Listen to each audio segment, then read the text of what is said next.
You.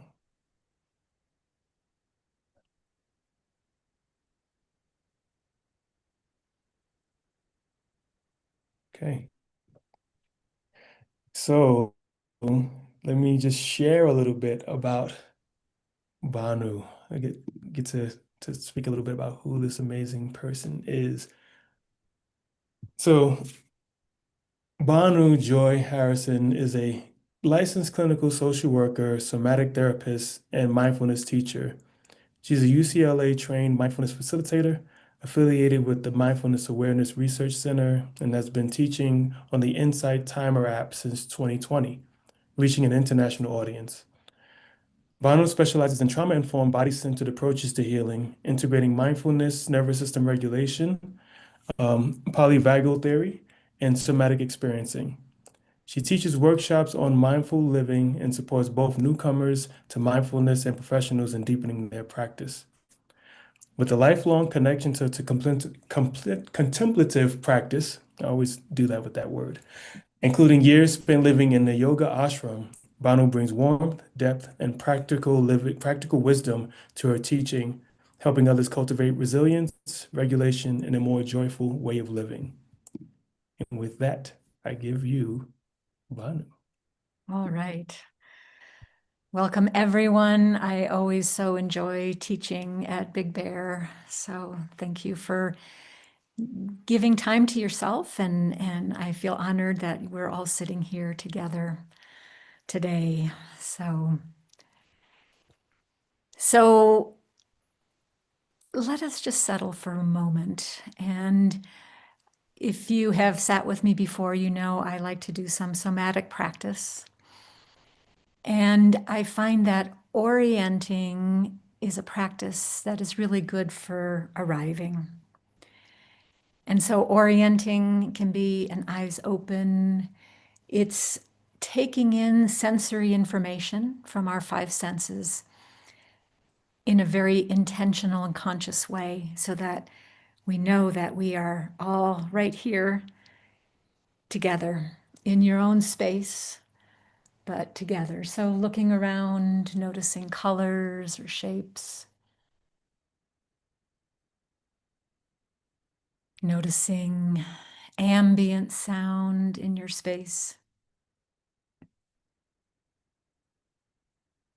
and maybe the feel of your body and your posture, where the support is, if you're on a cushion or in a chair.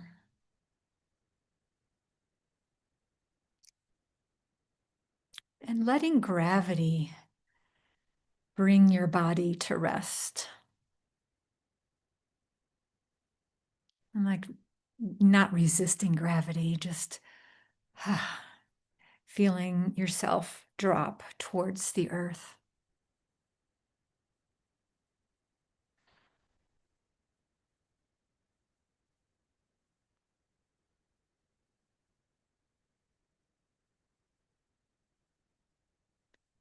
So as we arrive into practice, we're coming into the present moment. And I have found one of the easiest ways to arrive is through the body, because the body is always in present time. So thank you for arriving with me. I was thinking about a topic, and I'm gonna do a little piece of education first, and then we'll do a practice. And the topic that I chose today is living with uncertainty, because it's right here for all of us, whether it's on a macro global level that we're feeling some uncertainty, or in our own lives with maybe work or health or family issues or whatever it may be. Uncertainty is a part of life. And our nervous system doesn't like it. Our nervous system really loves predictability. Our nervous system loves to be able to know what is going to happen, right? Because our nervous system is managing many pieces of our physiology, and it goes for safety, right? It prioritizes safety. So uncertainty is a challenge for our nervous system. And our body is taking in so many cues all the time, most of what we miss, actually. There was actually a study from Caltech, some research, and I don't have the specifics, but that the speed of our thinking is about 10 bits per second. And our sensory system is estimated to be able to process 1 billion bits of info per second. So there's a huge discrepancy there. And so, with all this sensory information coming in, our body sorts and filters, and it does this all automatically. And because we're wired for survival, our filtration system is very individualized of what cues we attend to and prioritize based on our history and the past and our experiences. And so we'll get our own kind of bio-individuated filter of what's happening in this present moment coming in. And then, of course, when we add our thought process in the mix, the thoughts are usually past and future predominantly, certainly some present moment. But the body registers thoughts about the future as if things are happening in this present moment. And so I heard a new term for this called nexting. Instead of texting, nexting, like our brain is always thinking of the next thing. And I thought, oh, that's a great, great word for languaging that. And we will prioritize our filter for what is safe or dangerous. And so that then affects how we respond to uncertainty. And so depending on what's happening in your uncertain world, we can respond by going more in our fight, flight, sympathetic states of worry and anxiety and restlessness. Or we can go down into our dorsal collapse, freeze, disconnect, numbing out. Or we can kind of bounce between both those states. And I have found it to be such a profound practice to be able to track my own nervous system in the moment and offer it kindness and compassion because it's just trying to keep me alive. And to begin to challenge the beliefs and the patterns in my nervous system that gear it towards, more anxiety or worry, right? Or more threat or more disconnection. And uncertainty, it, holds many, many powerful mindfulness components. And the one big one is impermanence. Nothing stays the same. Everything is always changing. Just like, we can't continually inhale for the rest of our life. We have to exhale, right? And we have to exhale so that there's space for that inhale. And, kind of landing and sensing into that truth of everything is impermanent can help us work with uncertainty. And knowing that the present moment is the only moment in time that I can truly know, everything else is unknown. And then challenging our response to the unknown to not always associate the unknown with threat or danger. I think typically we do, like, oh, if I don't know exactly what's going to happen, ooh, this might be really uncomfortable. And to challenge that, it's just unknown. That's all it is. We may be surprised. We may have some joy. We may have a moment of awe and wonder in the next unknown. But if we put our blinders on and just worry about the unknown, we're going to fall into that negativity loop, that negativity bias that our brains tend to run on. So challenging that belief is really a big piece of practice, right? Of noticing, where does your mind go when you're facing some uncertainty? Where do your emotions go? Where does your body go? So for our practice today, we're going to be working with uncertainty, and I'll guide you through it. And as we do a practice, uncertainty can be challenging, and especially I invite you to not work with the biggest and most uncertain aspect of your life, because that can be a little overwhelming.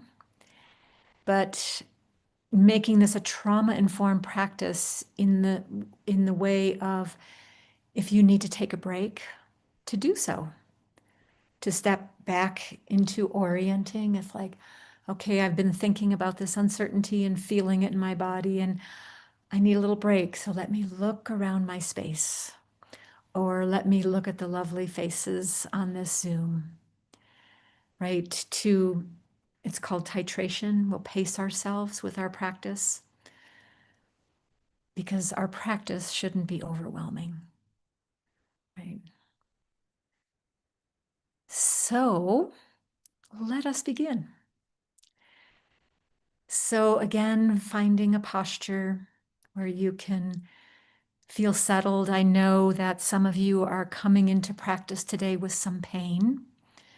And so if you need to lay down, that is perfectly okay. If you need to recline, whatever is the most comfortable for your body.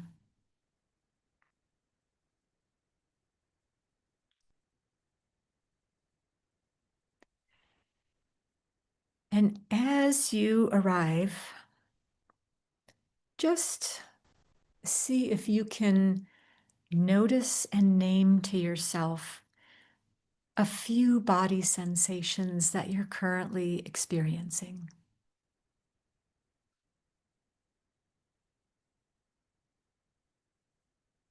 So this might be tension, it might be softness, it might be pain, it might be comfort, it might be restlessness or agitation.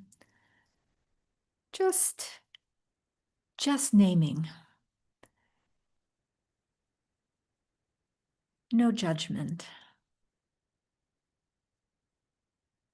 This is how my body is right now in this moment.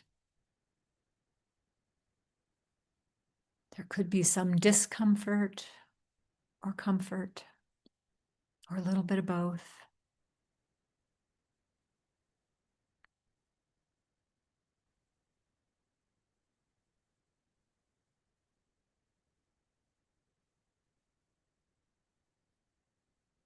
And I'd like you to spend a short bit of time here to find a sensation that is neutral to pleasant in your body. And be curious about it. Where is this in my body? How would I describe the sensations? And then savor it for a moment or two.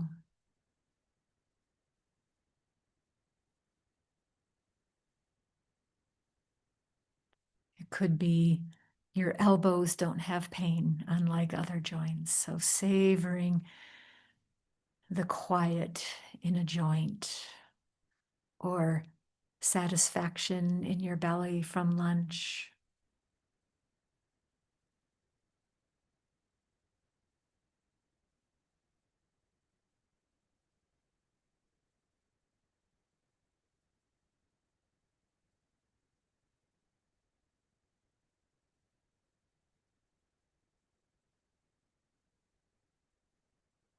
When we take some time to savor a sensory experience, it allows it to stretch out and broaden, and it begins to wire our nervous system in a way that we have wider pathways for the good in life.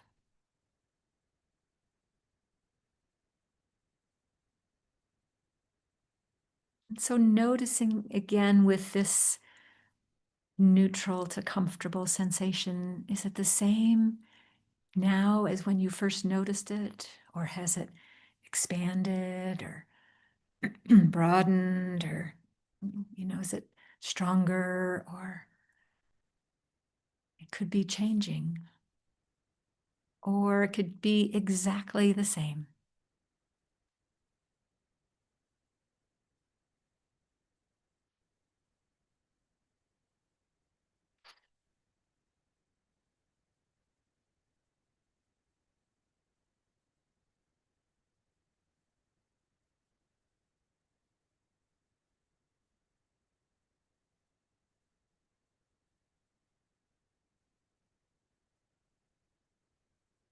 And now we're going to turn towards a present experience of uncertainty in your life.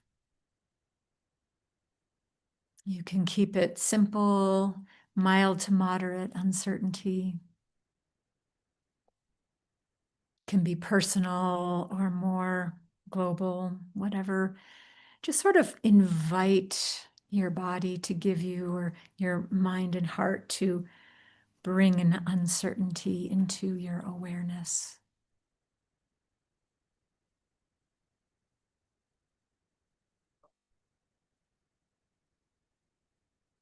And you can name that to yourself. So it could be something like, I'm going to have a new boss, and I don't know what that's going to be like. Yeah, new boss. Or, something like that.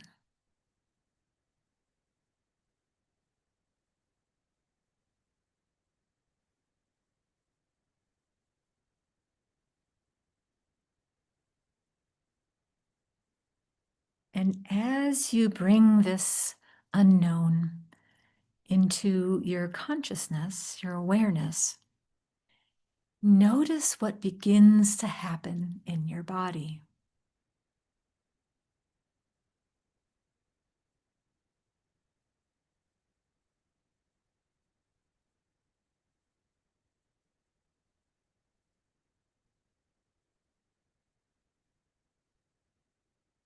So, for some people, there may not be much of a shift, but see if you can stay really curious and notice, did my breath change a little bit? Or do I notice a little more tension in my shoulders? Or perhaps my jaw is more set, right? I'm holding my jaw tightly.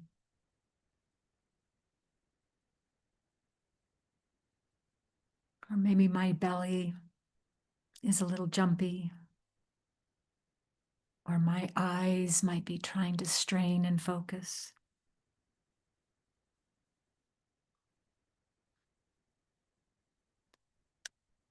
Or maybe you feel a little numb, or maybe you don't want to be in your body when you think of this. That's okay too. Just be curious what happens as we intentionally hold a bit of uncertainty.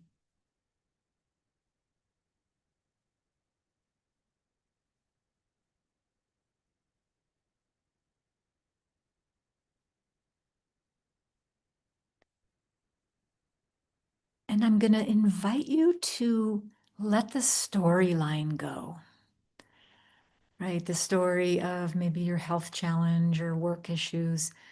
We're not attending to that external story, as important as it is, but we're going to notice this, our visceral response to uncertainty. What happens inside me? Does it feel like there's a bit of a earthquake rumble? Or do I, kind of fall out of noticing anything kind of going numbish. Or maybe you notice more worry thoughts, more emotions. It's all part of this. It's all welcome here with our compassionate witnessing.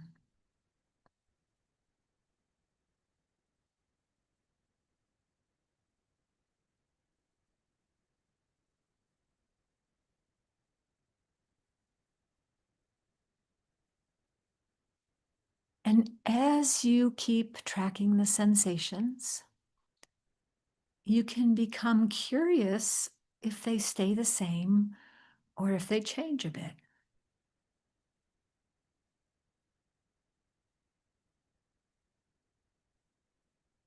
Sometimes they will stay the same.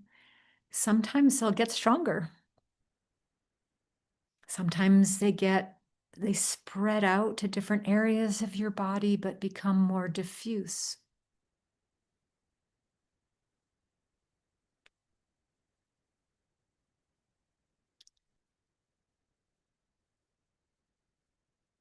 Our bodies need some time and space to do its own magic of coming into balance. And so, with our attention, we're just allowing these sensations to be present, knowing they will change, just being curious, watching them.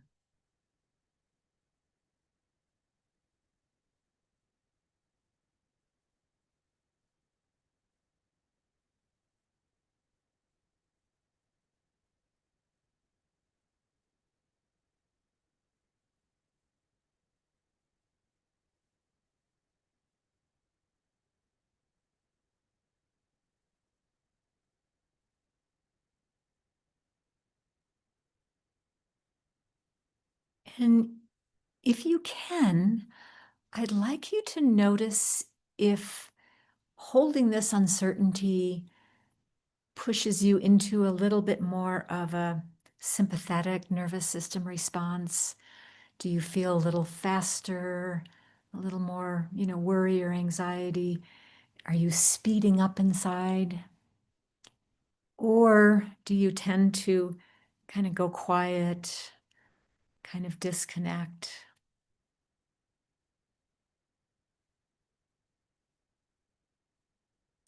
It can be very powerful to track where our nervous system goes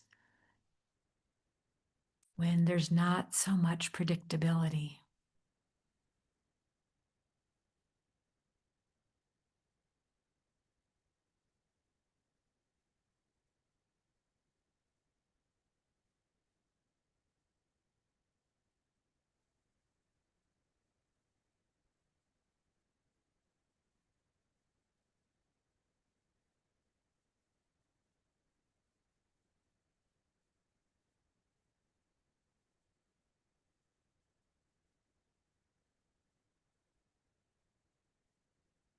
To remember that wherever our nervous system goes, it is a protective response. Our body is just trying to keep us safe, given its history and what the unpredictability may be. And so to honor our body's wisdom, even if it's uncomfortable.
Next, we're going to widen our lens of awareness and see if you can include some cues of safety right now in this moment.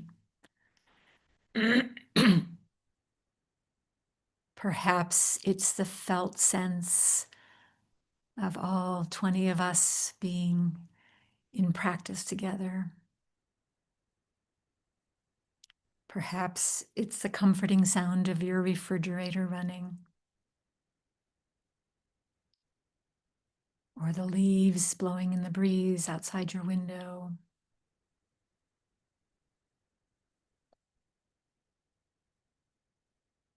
Or the feel of your hands in your lap.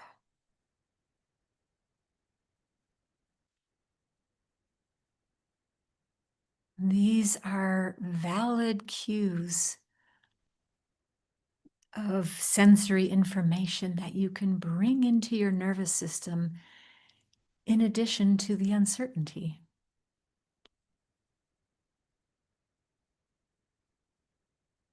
There's the uncertainty, and I'm feeling a part of this group. And I'm feeling some comfort in this pause.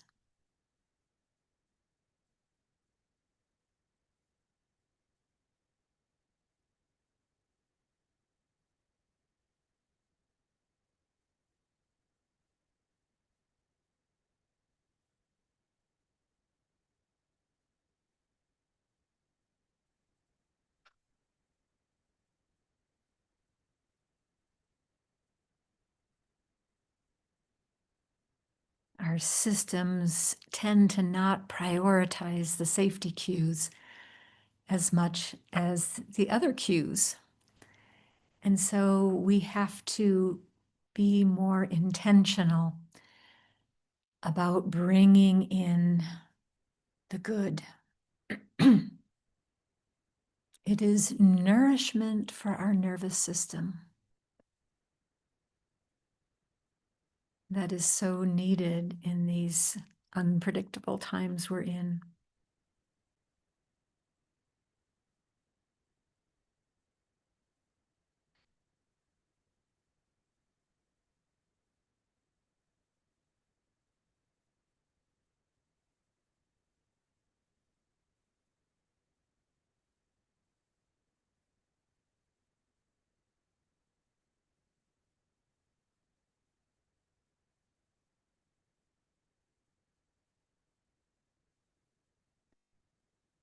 And now I'd like you to shift your attention back to the uncertainty that you identified earlier and become curious again. Hello there, uncertainty. Where are you now? Are you in my body in the same way or in a different way?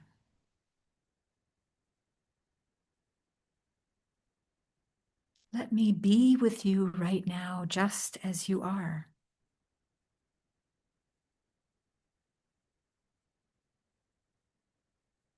And see if you can discern any small shifts in your physiology or your thoughts, having moved from some safety cues, sensations, back to the uncertainty. The safety may have changed your experience of the uncertainty, of like, oh, it's not that bad this time around, checking in with it. There's a little more comfort holding this uncertainty in my body. Or maybe it feels just as big.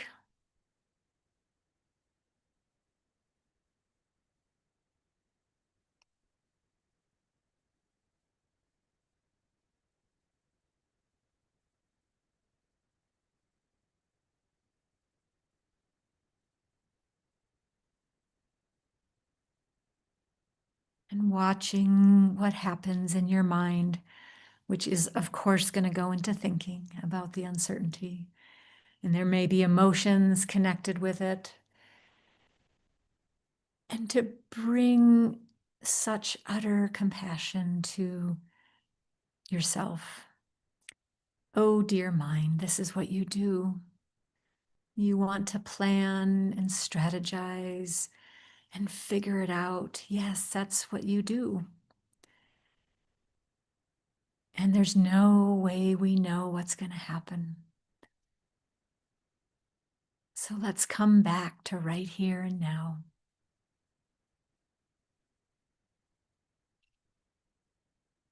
Or it might be your belly, dear belly. I know you get a little twisty and turny when you think of uncertainty. Yeah, that's just what happens, isn't it? That's my pattern. I see you. I know you're just trying to keep me safe. And right now, I'm here in this group, sitting, breathing, sensing, being curious, and still quite alive. I'm still breathing.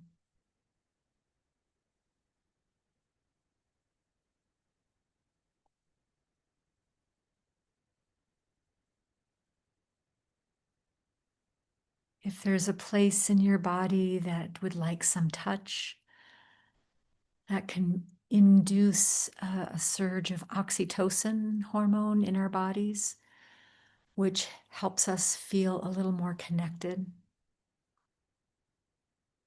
So just see if your body is wishing some touch. It may not.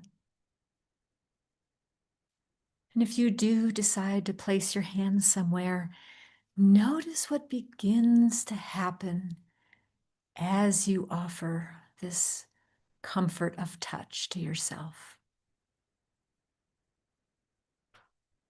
Do you soften a bit? Is there maybe a longer exhale?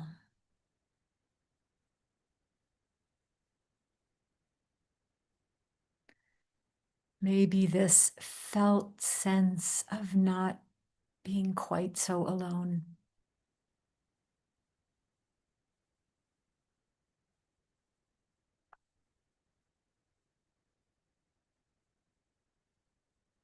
And again, savoring the touch, savoring your curiosity, your willingness to turn towards this difficult experience of uncertainty.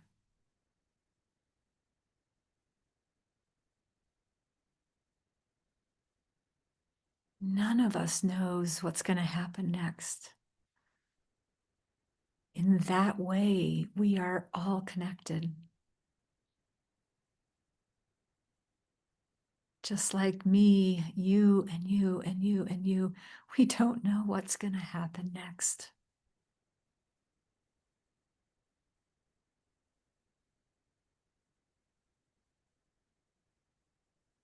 And I can fall back into this present moment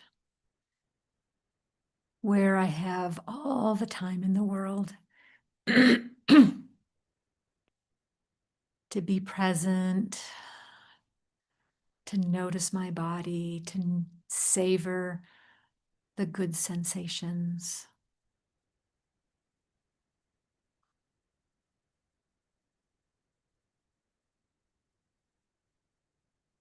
Slowing down like we're doing right now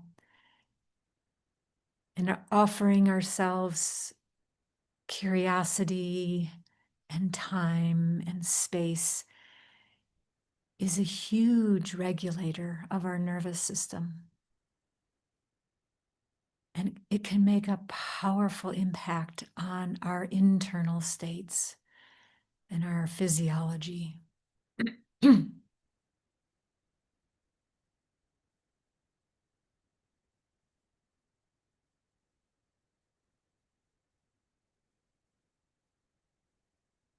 And as we begin the last few minutes of our practice together,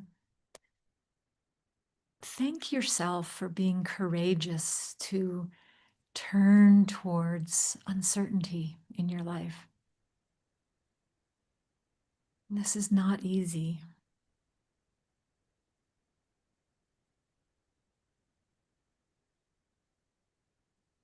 And also having the courage to listen to your body, to notice what goes on when you're holding different life experiences. Our body really wants us to be present to it. It's talking to us all the time through the language of sensation. And we can be a stronger team if we listen more to our bodies.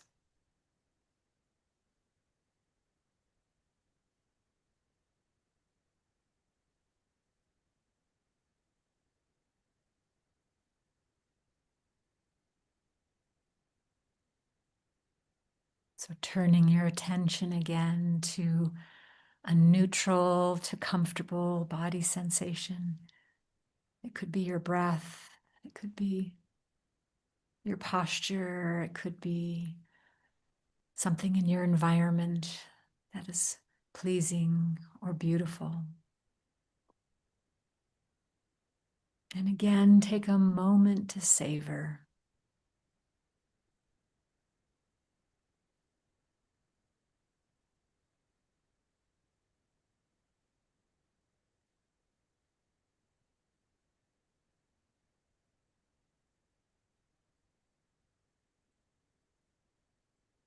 And if you've sat with me before, you know I love poetry. And so just lean back and listen. This one is entitled What I Didn't Know by Rosemary Watola Traumer. At last, I am learning it's okay to be scared to the marrow and still show up wholehearted. No shame it took so long to learn this truth. Just giddy relief to finally trust I can be clenched like a hedgehog or poised as a snake and still be open to finding love at the center of what scares me. And when I find no sprig of love there, that is the chance to offer love to the world any way I know how. With a gift, with my time, with words, with touch, or with a simple act of kindness. And if I find I have no love to muster, then that is the chance to plant seeds of love in whatever soil I find, and amend the ground, and bring light, bring water. What I Didn't Know by Rosemary Watola Traumer.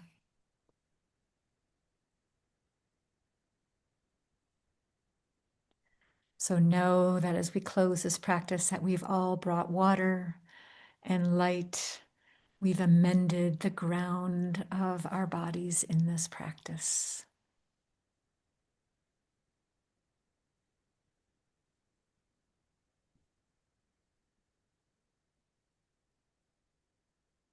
I just rang my bell and I know you can't hear it, so ding.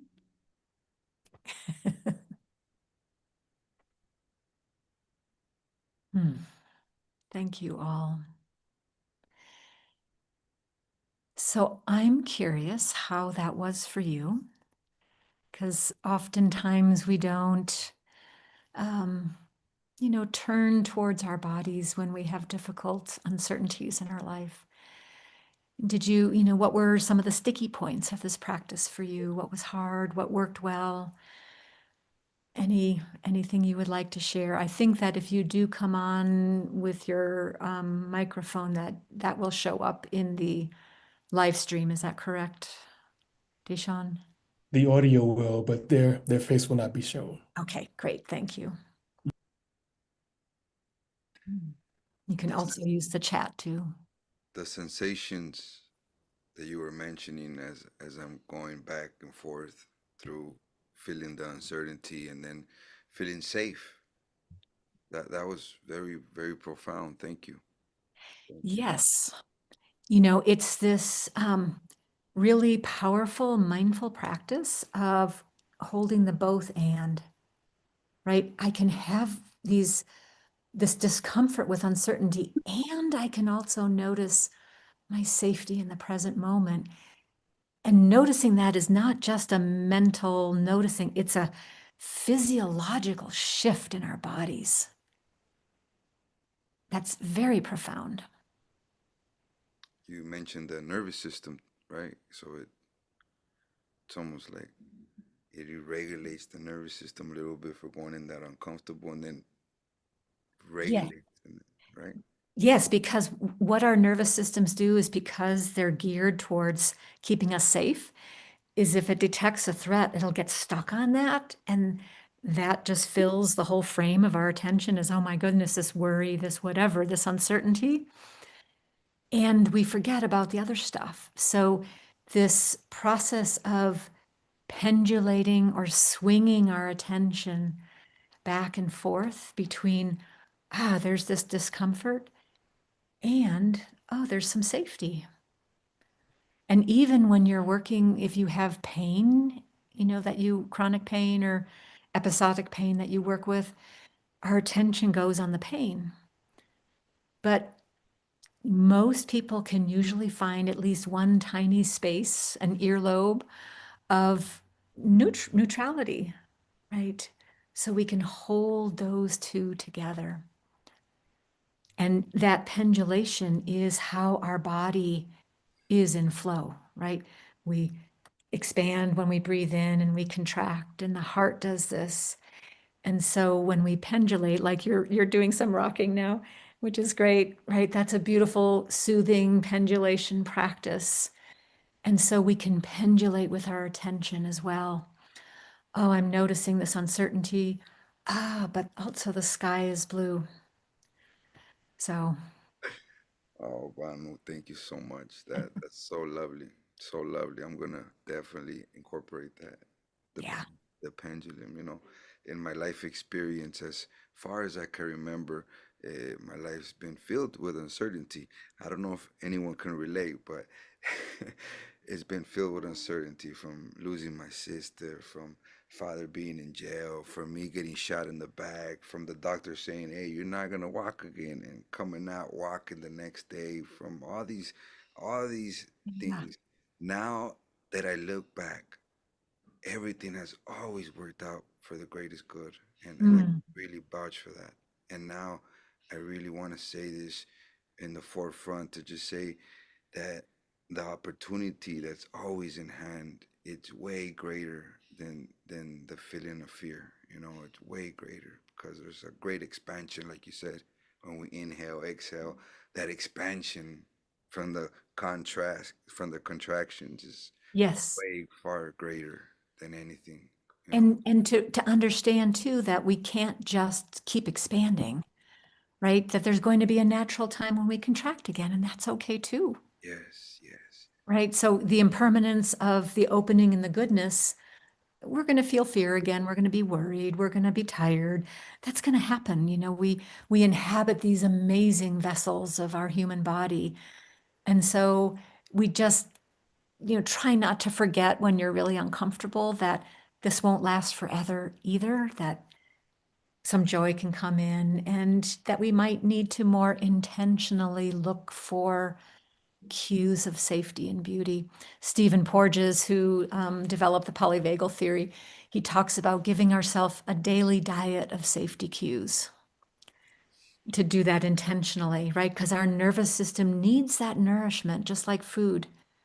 Noticing the warmth of the sun on your cheeks, or the breeze, or the smell of your coffee, those simple, the feel of the shower water, all of those things are beautiful cues that we often just roll right over and don't pay attention to. And it makes us feel more alive. So thank you so much, Raphael, for sharing. for your beauty. Thank you. Anybody else, either in the chat or if you want to come on board?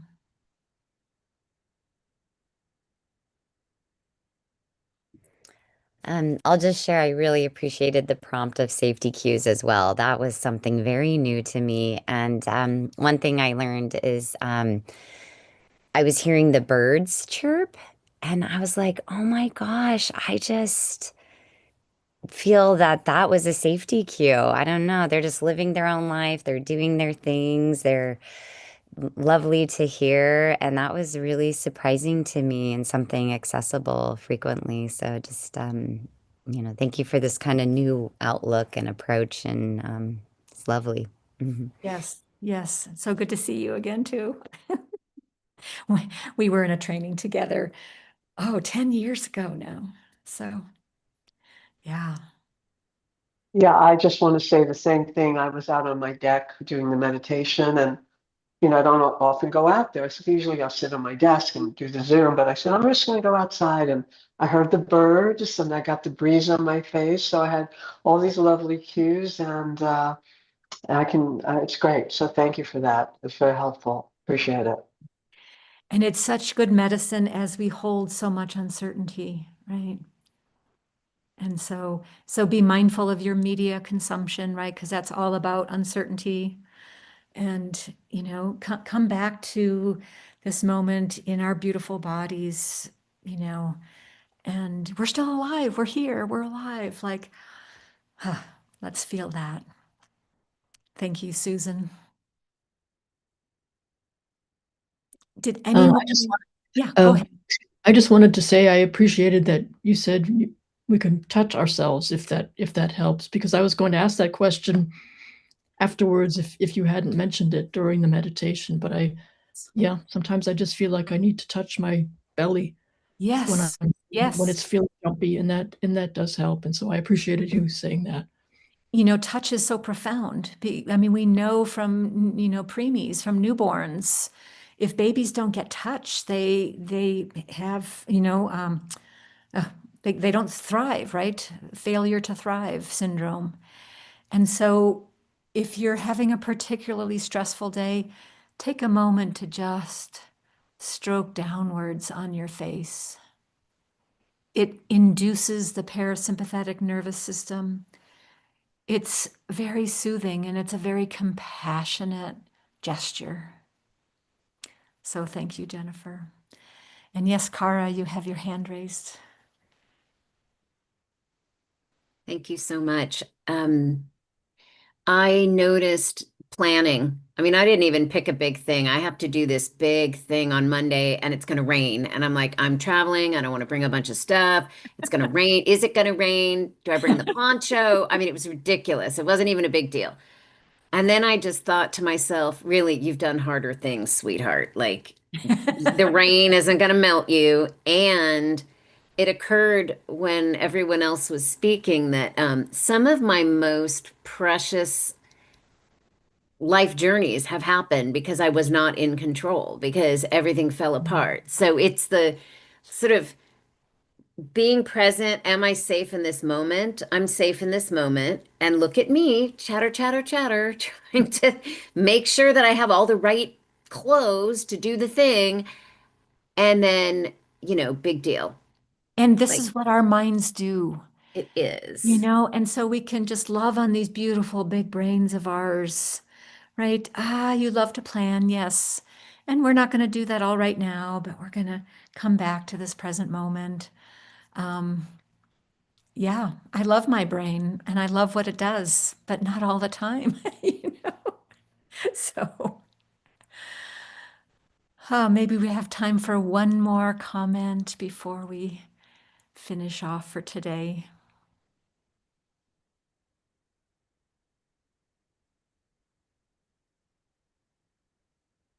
All right. So I'll give you one more little, or else kind of summarize. So if you're holding uncertainty, remember just to notice and name it. When we name something, it reduces the activation around it. When we can notice safety cues, that really helps. When we bring to mind that all things are impermanent. And there's a breath practice that can help too if we're feeling too speedy in our fight flight mode. make your exhales longer than your inhales. And if you're feeling the opposite, if you're feeling kind of disconnected or numb or slow or sluggish, make your inhales a little longer than your exhales, and it will enliven you just a little bit. The breath is this direct access into our nervous system. So, and then safety cues and be kind to yourself. So yes, Rachel, one last comment. I'm sitting here and I wasn't going to share, but I just must. So I have, first of all, thank you so much. This was just been a very divine moment for me. I've been on bed rest since Monday. I pinched a nerve literally by doing nothing. You know, sometimes you just take that wrong move. And so I've been dealing with, I'd probably say for the past year, uncertainty. There's a very big move happening. And so for me, uncertainty looks like the planning in the mind, the action steps I have to take. And I'd say for the past 5 months, I've literally heard the message, Rachel, rest, Rachel, rest, Rachel, rest. And I haven't been resting.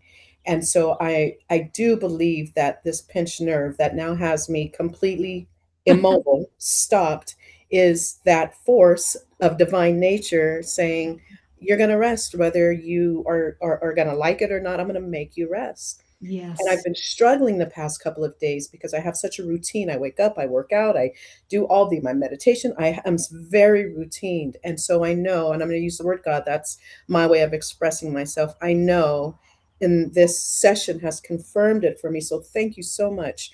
I know, I feel, and I know now that God is saying, Rachel, it's okay. Take this moment and rest and let your mind rest and let my body rest and let my emotions rest and all of these intentions that I have to get things done. Just stop. You're doing okay. You've been doing well. And I need you to just stop. And so, again, thank you, because this is a very soft, loud whisper of God just telling me I'm exactly where I need to be today. So I'm so grateful. Thank you so much. Thank you, Rachel, for sharing. Beautiful, beautiful. All right, I'll turn it over to you, Deshawn.